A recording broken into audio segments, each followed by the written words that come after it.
السلام عليكم ورحمة الله وبركاته. ازيكم يا شباب، عاملين ايه؟ يا رب تكونوا بخير. معكم مستر محمد علي في فيديو جديد من قناة مستر ماس. طبعا اتأخرت عليكم انا عارف، بس معلش بقى هي الظروف حكمت بكده. مكانش عندي اي وقت بصراحة ان انا ابدأ اعمل فيديوهات او حاجة، وكمان التفاعل بتاع الفيديوهات كان قليل جدا، فكان مفيش حاجة بتشجعني ان انا ابدأ اعمل فيديوهات او حاجة. وعشان كده عاوز الفيديو ده يوصل لعدد كبير من الناس، وتقولوا لي رأيكم فيه، وشجعوني بلايك وكومنت وشوية كومنتات كويسة كده، عشان خاطر نرجع نبدأ نعمل فيديوهات تاني من أول وجديد، ونبدأ نظبط الدنيا زي زمان إن شاء الله. يلا كل واحد يعمل لايك للفيديو وكومنت جميل كده يفرحني، وما تنساش تنشر الفيديو ده عشان يوصل لأكبر عدد من الناس. ويلا بينا ندخل في المفيد على طول.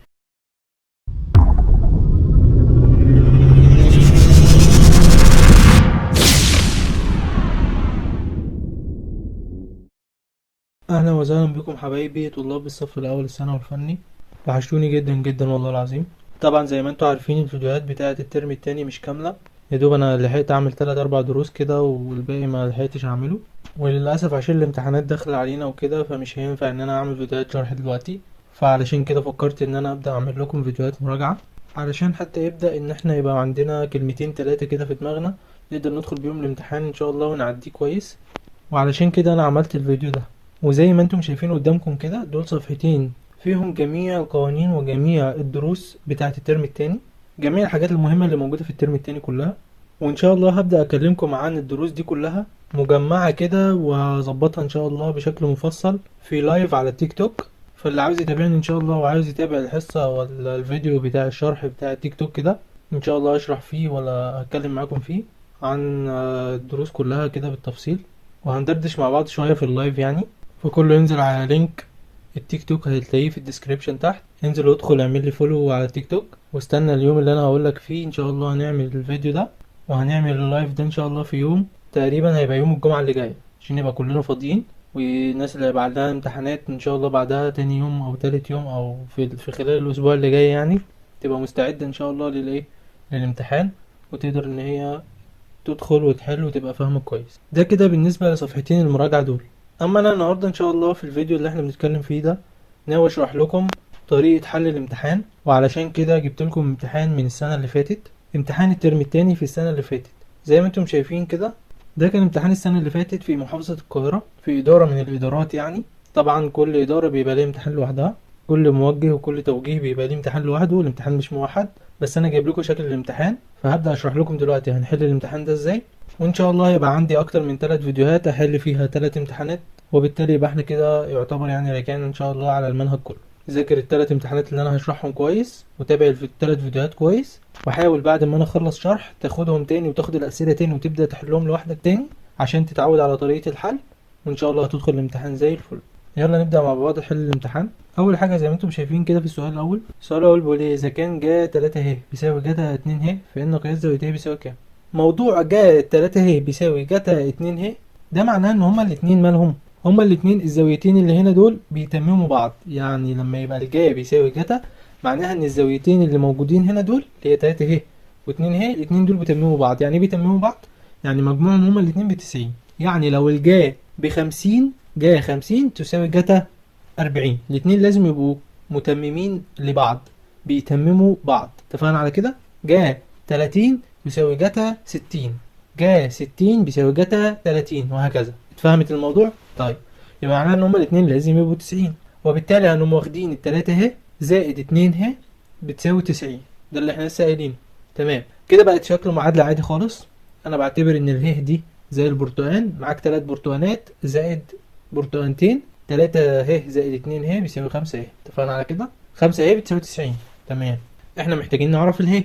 فالخمسة دي مضايقانا، هنقسم على الخمسة في الطرفين. 5 على 5 فيها الواحد، يبقى الناتج ده المكان هنا يبقى ه بس تساوي 90 على 5 فيها 18. اذا ه تساوي 18، وبالتالي هنختار الاختيار 18. معلش الشخبطة موجودة شوية في الامتحان، عشان خاطر الشخص اللي كان بيمتحن نفسه هو اللي كان عامل ده كله، فما علينا يعني. بس احنا فاهمين كل حاجة ان شاء الله.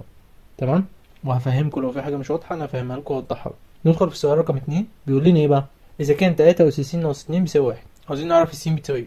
تمام، لما يجي لك الواحد ده اطمن، حط في بطنك بطيخه صيفي. ليه بقى؟ لان الواحد ده حبيبي، الواحد ده بيتشكل بمزاجنا في اي حاجه، في اي مكان، في اي حته. احنا كنا واخدين المعلومه اللي كانت بتقول في الفيديو بتاعنا اذا كان الاساس بيساوي الاساس اذا الاس يساوي الاس. طب يا مستر هنا الاساس 3 وهنا الاساس 1، عشان كده انا بقول لك بحب الواحد ليه، لان الواحد بيتشكل بمزاجنا. يعني ممكن نشكل الواحد ده نخليه 3 بس هنخليه 3 اس صفر، وبالتالي هنكتب 3 اس س ناقص 2 بيساوي 3 اس صفر. كده معانا الاساس بيساوي الاساس، يعني 3 بيساوي 3، اذا الاس بيساوي الاس، فهنكتب س ناقص 2 بتساوي صفر. بما ان س ناقص 2 بتساوي صفر، فهناخد الناقص 2 دي او السالب 2 دي ننقلها الناحيه التانيه بتغيير الاشاره، يبقى س بتساوي صفر زائد 2، يعني س بتساوي 2. كده س تساوي 2، فنروح نختار الاختيار رقم ج اللي هو س بتساوي 2. طبعا الفيديو والكتابه بتاعتي دي تجربه جديده لاول مره، فيفضل ان انتوا تقولوا لي في الاخر التجربه دي كويسه ولا ايه. معلش وانا اخترتها يعني على السريع كده عشان خاطر ايه، احنا ما عندناش وقت كبير ان احنا نقعد نشرح ونعمل فيديوهات زي القديمه تاني. فشوفوا كده الفيديوهات دي هتعجبكم ولا ايه، وقولوا لي رايكم في الكومنتات تحت. ندخل بقى في سؤال رقم 3. سؤال رقم 3 بيقول لوغاريتم 16 للاساس 2 بتساوي كام؟ طيب عشان نجاوب على السؤال ده عندنا طريقتين. الطريقه الاولى هنستخدمها الاله الحاسبه وهنطلع الناتج على طول، الناتج هيساوي 4. الطريقه التانية ان انا اعمل عمليه الصاروخ زي ما احنا كنا متفقين مع بعض. هنكتب لوغاريتم 16 للاساس 2 بيساوي س، فهيجي الصاروخ بقى يخلي الاتنين دي تشيل السين وتطلعها فوق، ويبقى 16 بتساوي 2 اس س. تمام. طيب احنا هنا عندنا الاساس 2، طب وهنا 16. طيب نقدر احنا نغير ال 16 دي؟ كنا بنحول ال 16 لايه؟ 2 اس 4. يبقى كده عندنا ال 16 اتغيرت بقت 2 اس 4، يبقى 2 اس 4 بيساوي 2 اس س.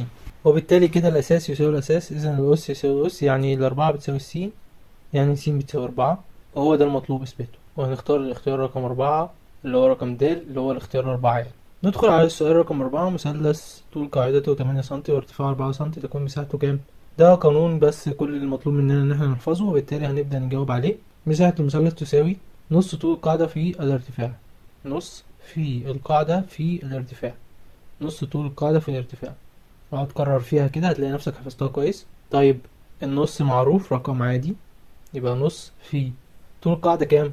الحمد لله مديها لنا جاهزة. طول القاعدة بتساوي 8، يبقى نص في 8 في الارتفاع اللي هو بيساوي 4 سنتي، يبقى نص في 8 في 4.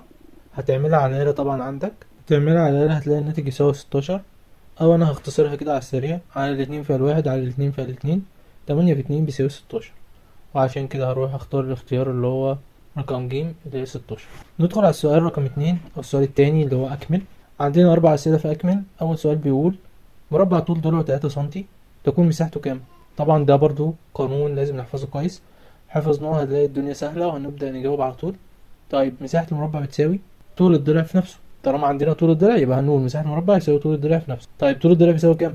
3 سنتي، فهنضرب طول الضلع اللي هو 3 في 3 في نفسه يعني. تمام، 3 في 3 بيساوي 9، يبقى الناتج هنا المساحة تساوي 9 سنتي مربع. ندخل على السؤال رقم 2. سؤال رقم 2 ده سؤال هنقول ان هو يعني سؤال الشاطرين او سؤال المتفوقين اللي موجود في الامتحان كله. هو ده السؤال الوحيد اللي هو فيه تفكير شوية، يلا نجاوب مع بعض عليه. اول حاجة بقولك اذا كان 3 اس س بيساوي 2 فان 27 اس س بيساوي كام؟ السؤال ده احنا حليناه شوية في الفيديو بتاع الاسس، حلينا واحد زيه او 2 كمان زيه. تعالوا نفكركم بيه. اول حاجة هنبدأ نعمل ايه؟ هنروح للرقم التاني، مش المعطى اللي هو 3 اس س بيساوي 2، لا هنروح لل 27 اس س دي عشان هي دي المطلوب قيمتها. فهنبدأ نحلل مين اللي هيتحلل. هنا التلاتة عدد أولي والاتنين عدد أولي، فكده مش هيتحللوا في حاجة، يبقى 27 هي اللي هتتحلل. فهنروح نحللها هنلاقي 27 دي 3 أس 3 صح كده؟ 3 أس 3 بيساوي 27. تمام، فهنشيل ال 27 خالص ونكتبها 3 أس 3. الكل أس س، طبعا السين موجودة فوق مش هنحذفها أكيد. هو أنا يا مستر ممكن أبدل التلاتة مع السين؟ يعني هجيب السين جوه هدخلها جوه واطلع التلاتة بره؟ عادي، دي كانت بتحصل وده قانون احنا اخدناه عادي، لان حصل الضرب، هما الاتنين المفروض يتضربوا في بعض وحصل الضرب في ابدال عادي، وبالتالي ممكن انا ادخل السين جوه واطلع التلاتة بره، فبالتالي هيبقى 3 اس س الكل اس 3 بيساوي نقط. طيب التلاتة اس س دي بكام؟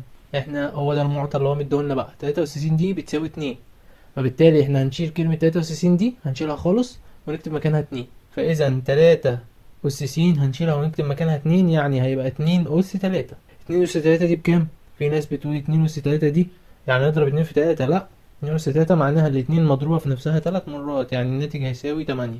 وطبعا ممكن نعملها على الآلة هتلاقي الناتج يساوي 8 وطلع معانا. طبعا الأخ صاحب الامتحان ده الله يكون في عونه عشان عنده غلطات كتير، فمعلش بقى.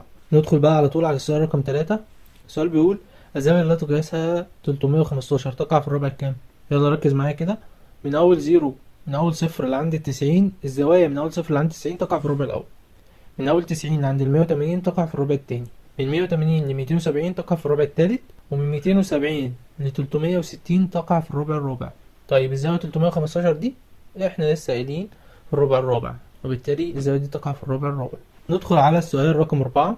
طبعا دي من ضمن الأسئلة اللي احنا خدناها في اللوغاريتمات. السؤال بيقول إذا كان لوغاريتم س لأساس 2 بيساوي 3، فإن س بكام؟ فهنروح احنا نعمل عملية الصاروخ، مش هتنفع تتحل غير بعملية الصاروخ. هنعمل ايه؟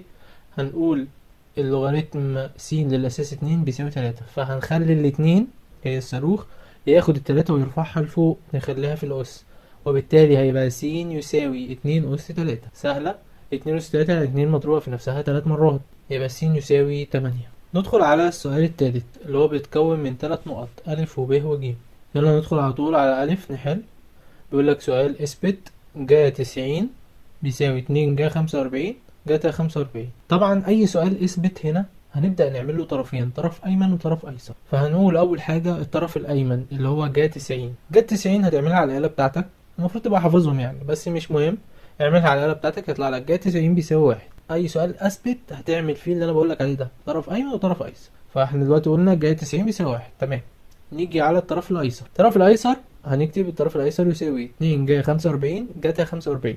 الاتنين دي رقم عادي مضروبة فيه جا 45 هتطلعها على الآلة هتلاقيها جذر 2 على 2. في جاتا 45 هتطلعها على الآلة هتلاقيها برضو جذر 2 على 2. طيب دلوقتي هنبدأ نختصر مع بعض، على الاتنين في الواحد على الاتنين في الواحد. طيب جذر 2 في جذر 2 يعني 2، والاتنين اللي تحت دي تنزل زي ما هي، يبقى 2 على 2 يساوي 1. بما أن الطرف الأيمن بيساوي 1 والطرف الأيسر بيساوي 1، إذا الطرف الأيمن بيساوي الطرف الأيسر وهو المطلوب إثباته. ندخل بقى على السؤال رقم ب. بيقول لك إيه؟ مربع، تمام. إذا كان مساحته 18 سم مربع أوجد طول قطره. هو مديني المربع، مساحة المربع، ومديني القطر، وبالتالي لما أو طالب مني القطر. طب وبالتالي هنبدأ نستخدم المساحة بتاعة المربع اللي هي بتقول، مساحة المربع بتقول النص في طول القطر تربيع، أو نص في طول القطر في طول القطر. يعني كده المربع عنده مساحتين، مساحة بتساوي طول الضلع في نفسه، أو نص في طول القطر في طول القطر، أو نص في طول القطر تربيع يعني. طيب هنا هنستخدم اللي هو بتاع طول القطر عشان ملناش أضلاع هنا، مفيش أضلاع خالص. هنبدأ نقول إيه بقى؟ هنبدأ نقول إن مساحة المربع بتساوي نص في طول القطر تربيع، ماشي. مساحة المربع بتساوي إيه؟ هو مديها لي ب 18 سم، يبقى هنكتب 18 يساوي نص في طول القطر تربيع. عاوزين ناخد النص دي ننقلها الناحية التانية، النص اللي هي لما تتنقل الناحية التانية تتنقل بالمعكوس بتاعها اللي هو 18 في 2 على 1 يعني. طب 18 في 2 على 1، 2 على 1 دي اللي هي 2، يبقى 18 في 2 بيساوي 36. يبقى طول القطر تربيع بيساوي 36. ايه العدد اللي نضربه في نفسه بيساوي 36؟ هو الستة، 6 في 6 في 36. اذا طول القطر يساوي 6. ندخل بقى على اخر نقطة في السؤال التالت اللي هو السؤال رقم ج. يقول لنا ايه؟ اذا كان طول ضلعين متناظرين في مضلعين متشابهين 7 سم و21 سم، وكان مساحة الأصغر بيساوي 198، أوجد مساحة المضلع الآخر. أول لما تلاقي كلمة متشابهين دي تفهم إن إحنا بنتكلم في التشابه. طيب من ضمن القوانين بتاعة التشابه إن أنت لما يبقى عندك ضلعين في أي مثلثين متشابهين أو مضلعين متشابهين أيا كان، لو عملت لهم تربيع يبقى أنت كده جبت المساحة بتاعتهم، النسبة بين المساحات يعني. هنبدأ بقى نجيبها إزاي؟ هنكتب القانون بيقول النسبة بين أطوال الأضلاع هنعمل لها تربيع هيساوي النسبة بين المساحات، يبقى طول الضلع على طول الضلع كل تربيع هيساوي المساحة على المساحة. طيب طول الضلع الأول أو الصغير يعني 7 على طول الضلع الكبير 21، هنعمل لهم تربيع هيساوي، شد شرط الكسر، مساحة الصغير مش الضلع الصغير فوق، يبقى مساحة الصغير برضه هتتحط فوق ومساحة الكبير هتتحط تحت. طيب هو مطالب مساحة الكبير، خلاص يبقى هنكتب مكانها س بقى، نحددها ونكتب مكانها س. يبقى احنا كده دلوقتي عندنا 7 على 21 كل تربيع يساوي 198 على س. خلي بالكم ده قانون النسبة بين أطوال الأضلاع، أو مربع النسبة بين أطوال الأضلاع يساوي النسبة بين المساحات. فأنت لما يبقى عندك أطوال أضلاع في مربع في مضلعات متشابهة، لو عملتها تربيع يبقى أنت كده جبت النسبة بين الإيه؟ المساحات. طيب 7 تربيع ب49، يبقى نكتب فوق 49 على 21 تربيع ب441، نكتب تحت 441 يساوي 198 على س. طبعا طرفين في وسطين يبقى س تساوي 198 في 441 على 49، وكده الناتج هيساوي 1782 زي ما انتم شايفين على الآلة كده. ندخل على السؤال الرابع والأخير اللي برضو موجود فيه 3 نقط. أول نقطة بتقول أ اختصر، وجايب لنا كسر فيه أعداد. طيب لما أحب أختصر بقى، الاختصار بيبقى عامل إزاي؟ معناه إيه أصلا الاختصار؟ معناه إن أنت هتحدد اي رقم من فوق مع رقم من تحت والاتنين يبقوا متشابهين عشان تقدر تختصرهم مع بعض، عشان تقدر تطلع المشترك بينهم. طيب هتختصر اول حاجة مين مع مين؟ التمانية والاتنين وتلاتين هما الاتنين مشتركين مع بعض في جدول التمانية، فعشان كده اقول على التمانية فيها الواحد، على التمانية فيها الاربعة. دي اول اختصار. تاني اختصار السبعة وعشرين مع التمنتاشر، فهختصر على التلاتة، 27 على التلاتة فيها التسعة، 18 على التلاتة فيها الستة. تالت اختصار في ستة فوق وستة تحت، ممكن اطيرهم هما الاتنين مع بعض، على الستة فيها الواحد، على الستة فيها الواحد. ايه اللي اتبقى فوق وايه اللي اتبقى تحت؟ اللي اتبقى فوق اول حاجة التسعة، تاني حاجة الاربعة، واخر حاجة دي واحد ملوش لازمة. تحت برضو ما تبقاش غير واحد واحد ملهمش لازمة هما الاتنين، فكده ما بقاش غير التسعة والاربعة. هنضرب التسعة في اربعة بيساوي 36. هو ده المطلوب اثباته، هو ده الاختصار. السؤال رقم ب بيقول حل المعادلة الآتية. طيب حل المعادلة معناها ان انت لازم تجيب مجموعة حل المعادلة اللي هي كانت في سنة أولى إعدادي وتانية إعدادي وتالتة إعدادي، اللي هي كانت إيه؟ هنعمل م ح بيساوي المجموعة كذا وكذا وكذا. تمام؟ تعالوا نبدأ نحل مع بعض. ده عندي كده لوغاريتم س زائد 6 للأساس س بيساوي 2. طيب أول ما تشوف لوغاريتم اعمل حسابك زي ما احنا متعودين إن أنت هتعمل عملية الصاروخ. اتفقنا؟ فهتخلي الس تروح تشيل الاتنين دي وتطلعها فوق. تعالى نكتب السؤال بس الأول. لوغاريتم س زائد 6 للأساس س بيساوي 2. فاول حاجه هنعمل عمليه الصاروخ. طبعا اول ما تشوف اللوغاريتم دي معناها ان انت هتعمل عمليه الصاروخ، فهتخلي الس تشيل الاتنين وتطلعها على فوق. اوكي، يبقى س زائد 6 زي ما هي هتساوي س اس 2. تمام كده بقت معادله عاديه خالص وهنحلها مع بعض عادي خالص. ازاي بقى؟ اول حاجه احنا لازم نخليها صفريه، فهناخد الطرفين نخليهم في طرف واحد. يعني هناخد الستة دي ننقلها الناحيه التانيه بتغيير الاشاره تبقى سالب 6، وهناخد الس ننقلها الناحيه التانيه بتغيير الاشاره هتبقى سالب س. وبالتالي هنبدا نكتب شكل المعادله الجديده. س تربيع زي ما هي طبعا موجوده، واخدنا الس حطيناها وراها بقت سالب س، واخدنا الستة حطيناها وراها بقت سالب 6 بيساوي صفر. كده معادله من الدرجه الثانيه هنحلها زي ما كنا بنحلها في سنه تانية اعدادي. طبعا معادله تربيعيه يعني قوس وقوس س وس، ونيجي نقول عددين حاصل ضربهم 6 وطرحهم 1، التلاتة والاتنين الاخير شرطه سالب، يبقى الكبير هياخد النص والتاني عكسه. اللي مش عارف المعلومات دي كلها هيعملها على الآلة زي ما انا هعمل دلوقتي حالا. اي معادلة تربيعية هتعملها على الآلة بالمنظر ده، وفي الاخر هتطلع س يساوي كذا وس يساوي كذا، وهتكتب مجموعة الحل تساوي 3 وسالب 2. اتفقنا؟ اللي ما عندوش خبرة ان هو يعمل كده يعمل على الآلة. اتفقنا؟ فهنقول دلوقتي مجموعة الحل تساوي 3 وسالب 2. معلش هتلاحظوا ان انا بجري في الفيديو بس عشان انا عاوز اخلص بسرعة، مش عاوز اطول عليكم، فان شاء الله الفيديوهات كلها هتبقى بالمنظر ده. عاوزين حاجة مختصرة عشان نقدر نحل الامتحان بس. تمام، ندخل على رقم ج. السؤال رقم ج بيقول لنا من نقطة على بعد 60 متر من قاعدة برج. اول ما تشوف ده اعمل حسابك ان انت هترسم مثلث قائم، وتعالى نرسمه مع بعض واحدة واحدة. تعالى نرسم السؤال مع بعض واحدة واحدة. اول ما تشوف كلام زي اللي انت شايفه ده وكلمة زاوية ارتفاع وزاوية انخفاض، اعمل حسابك ان انت هترسم مثلث قائم في الاخر. في الاخر لازم يظهر لك مثلث قائم. هتعمل ازاي والموضوع وهتمشي الموضوع ازاي؟ تعالى معرفه لك واحده واحده. اول حاجه قال لك برج، يبقى لازم ترسم برج زي ما انت شايف كده. وبعد كده قال لك من نقطه على بعد 60 متر، يعني النقطه بعيده اهي زي ما انت شايف عن البرج على بعد 60 متر، يعني الطول اللي تحت ده ب 60 متر عشان تبقى فاهم. ايه اللي حصل بقى من النقطه دي؟ قيست زاويه ارتفاع قمه البرج. زاويه ارتفاع قمه البرج ايه؟ يعني النقطه دي واقف عندها واحد بيبص على قمه البرج، فلما هتيجي تبص هتبص على فوق. يعني النقطة بتاعتك او النظر بتاعك زاوية الارتفاع يعني هتيجي من النقطة دي لعند ارتفاع البرج فوق، فهتبقى بالمنظر ده. اتفقنا على كده؟ طيب فين زاوية؟ زاوية الارتفاع هي الزاوية اللي تحت اللي انا كاتبها لك دي، هي دي اسمها زاوية الارتفاع. قياسها كام؟ 40 درجة زي ما هو قايل لي. ايه بقى المطلوب؟ المطلوب اوجد ارتفاع البرج يا معلم. ماشي، ارتفاع البرج اللي هو البرج، طول البرج اللي قدامك ده، فهنكتب مكانه س، احنا مش عارفينه فهنكتب مكانه س. حلو جميل. ده عندي هنا كده نص المهمة انتهي. باقي نص المهمة بقى ان انت تطلع علاقة بين الثلاث حاجات اللي موجودين عندك. يعني ايه؟ يعني عندك س وعندك 60 وعندك 40. ال40 دي هي الزاوية، سهلة. ال60 دي هي مين؟ هي ضلع القايمة، والسين دي هي الضلع الاخر للقايمة اللي هو مين؟ اللي هو مقابل الزاوية اللي هو السين. طب وال60 دي ايه؟ مجاور. يبقى انت كده عندك المقابل وعندك المجاور وعندك الزاوية. ايه هي من الجا والجتا والظا؟ ايه القانون او ايه اللي فيهم يحتوي على المقابل والمجاور والزاوية؟ ما جابش سيرة الوتر. طالما ما جابش سيرة الوتر او الوتر ما عندناش قيمة ليه، مفيش هنا رقم يدل على الوتر يعني، وبالتالي هنختار القانون او الدالة المثلثية اللي فيها مقابل ومجاور بس. ايه هي الدالة المثلثية اللي فيها مقابل ومجاور بس؟ هي الظا. فاذا دلوقتي هنختار الظا، هنقول ظا الزاوية اللي هي ظا 40 بيساوي المقابل على المجاور، المقابل اللي هو س على المجاور اللي هو 60، وبالتالي ظا 40 بيساوي س على 60. طيب هنا كده في طرفين في وسطين، عايزين نجيب قيمة السين اللي هو ارتفاع البرج، عايزين نعرفه، وبالتالي هنقول السين تساوي ظا 40 في 60. هنعملها على الآلة زي ما انتم شايفين كده، يبقى س تساوي 50 و43 من 100. طالما هو عاوزها لأقرب متر فهنقرب لأقرب متر، يبقى س تساوي 50 متر. معلش بقى على السرعة دي عشان أنا كنت عاوز أخلص وأنجز بسرعة عشان مطولش عليكم. طبعا في ناس اللي مذاكرتش دي مش متعودة على طريقة الحل بتاعتي دي، فأنا بقى معلش بقى اعذروني عشان مش عاوز أطول أكتر من كده أولا. ثانيا أنا شايف إن هو إيه الموضوع عاوز سرعة، لأن في ناس الامتحانات داخلة عليها خلاص، فأنا بعمل لكم اللي أقدر عليه دلوقتي حالا، وإن شاء الله السنين اللي جاية هبدأ إن أنا أشرح تاني من أول وجديد.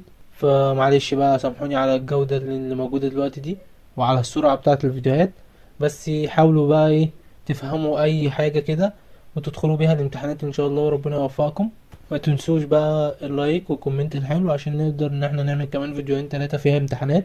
انت هتاخد الامتحانات دي هتحلها تاني من اول وجديد، هتفهم القوانين اللي فيها، وادعي بقى ربنا ان شاء الله يجيلك نفس الاسئله اللي موجوده قدامك دي. ده اولا. ثانيا هتلاقوا تحت ان شاء الله اللينكات اللي انتم محتاجينها كلها، لينك فيه شويه امتحانات كده هتحلوها كويس، ولو في اي سؤال مش عارفينه او حاجه ابعتوهولي على الواتساب. وان شاء الله عندكم دلوقتي تحت في فايل في شوية امتحانات كده للسنة اللي فاتت واللي قبلها، هتاخدوا الفايل ده وتبدأوا تحلوه كويس، ولو في اي سؤال كده ولا كده مش عارفينه هتبعتوهولي وان شاء الله على الواتساب وانا هجاوب لكم عليه كويس وهفهمه لكم كويس. ما تنسوش تدخلوا على اللينك بتاع التيك توك، ادعموني على التيك توك واعملوا فولو، واستنوا اللايف اللي هيبقى يوم الجمعة، هطلع اشرح لكم فيه شوية قوانين وشوية حاجات كده مهمة تساعدكم في الامتحان ان شاء الله.